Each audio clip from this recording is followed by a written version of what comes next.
What is sharp money?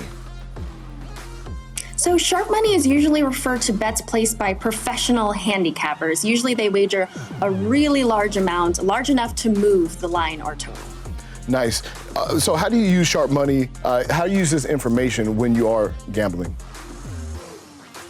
So a great example of how I use sharp money info is during the NFL season. Reverse line movement is a great indicator on what the sharps are on, just like Jeff mentioned earlier. Some people like myself like to typically follow sharp money because although they aren't always correct, they are profitable long term, and that's why you would follow the sharp money. Nice, got to follow those experts. They've been doing it a lot longer than me, I know. Yeah. My money's very blunt. It's the opposite of sharp, so I definitely look to see where all that sharp money is going. Yeah, absolutely. Nice. I will typically see where the sharp money is before I place a bet as well, because sometimes the public is super heavy on something, but the sharps know what they're doing, so I like to tail them quite a bit. Does that come into play when you're talking about a huge narrative, like when you're talking about the Super Bowl, and then the public wants to bet a certain way, but the sharps have it another way? Is that when you typically use a sharp?